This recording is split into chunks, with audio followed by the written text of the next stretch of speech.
আমরা যদি বাংলাদেশের ই-কমার্স বিজনেস ইন্ডাস্ট্রির কথা চিন্তা করি, তাহলে দারাজকে ইগনোর করার কোনো উপায় নেই। যে সময় আমাদের কাছে অনলাইন শপিংয়ের কোনো অ্যাকসেপ্টেবিলিটিই ছিল না, সে সময় দারাজ কিভাবে এই এন্টায়ার অনলাইন শপিং ইকোসিস্টেমকে বদলে দিল, আজকে সেই গল্প নিয়ে আমরা আলোচনা করব। আজকের ভিডিও শুধুমাত্র একটি বিজনেস সাকসেস স্টোরি নয়, এটি একটি উদাহরণ যে কিভাবে স্ট্র্যাটেজিক ভিশন, ইনোভেশন এবং অডিয়েন্স সেন্ট্রিক অ্যাপ্রোচ একটি ব্র্যান্ডকে ম্যাসিভ গ্রোথ এনে দিতে পারে। দারাজ যখন শুরু করেছিল তখন তাদের সামনে ছিল ৩টি বড় চ্যালেঞ্জ। 1. ট্রাস্ট তৈরি করা, 2. লজিস্টিক্সের রোবাস্ট সিস্টেম ডেভেলপ করা, 3. মানুষের মধ্যে অনলাইন শপিংয়ের কালচার ইন্ট্রোডিউস করা।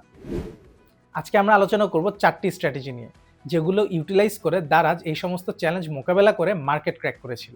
Number 1, visionary leadership and long term strategy. শুরুতে তাদের ভিশন ক্লিয়ার ছিল, তারা মার্কেটের পেইন পয়েন্টস বুঝে সেই অনুযায়ী সলিউশন ডিজাইন করেছিল। দারাজ শুধু প্রোডাক্ট ডেলিভার করেনি, তারা মানুষের জন্য এক ধরনের কনভেনিয়েন্ট লাইফস্টাইল তৈরি করেছিল। দারাজের স্ট্র্যাটেজির একটি কি মুভ ছিল আলিবাবাস অ্যাকুইজিশন। এটি তাদের জন্য একটি বড় টার্নিং পয়েন্ট ছিল, যা তাদের টেকনোলজি এবং ইনফ্রাস্ট্রাকচারে সে সময় একটি ম্যাসিভ ইমপ্রুভমেন্ট নিয়ে এসেছিল। Number 2, building trust through localised solution. বাংলাদেশের বাজারে ট্রাস্ট ছিল সবচেয়ে বড় চ্যালেঞ্জ। একটু চিন্তা করুন তো, দারাজ কিভাবে এই সমস্যার সমাধান করলো। Cash on delivery method introduce করা ছিল তাদের একটি ইম্প্যাক্টফুল মুভ, যা মানুষকে অনলাইন পেমেন্টের ঝামেলা থেকে মুক্তি দিয়েছে। লোকাল সেলার্সদের সাথে পার্টনারশিপ করে তারা কনজিউমার এবং সেলার উভয়ের জন্য একটি উইন উইন ইকোসিস্টেম তৈরি করেছিল। Number 3, next level marketing moves. Daraz তাদের অডিয়েন্সদের বোঝার ক্ষেত্রে ছিল আনম্যাচড। তাদের 11/11 ক্যাম্পেইন এমনই এক উদাহরণ যা সিজনাল সেলস এবং ডিসকাউন্টসের মাধ্যমে মানুষের মধ্যে অনেক এক্সাইটমেন্ট তৈরি করেছে। ফেসবুক, ইনস্টাগ্রাম এবং ইনফ্লুয়েন্সার্সদের মাধ্যমে তারা সে সময় এমন লেভেলের মার্কেটিং এঙ্গেজমেন্ট তৈরি করেছিল যা অন্যদের জন্য কম্পিট করা পসিবল হয়নি। Number 4, adaptability and technology driven operations.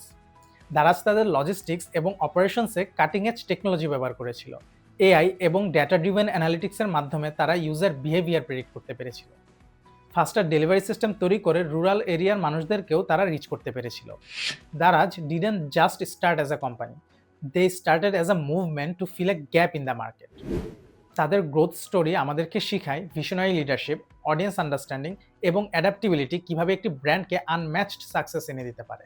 Success always comes with calculated risk, তাই আমাদেরকে ক্যালকুলেটেড রিস্ক টেকিং মাইন্ডসেট রাখতে হবে। আবারও কথা হবে নেক্সট ভিডিওতে। Until then, let's connect and collaborate in the comments. সবাই ভালো থাকবেন।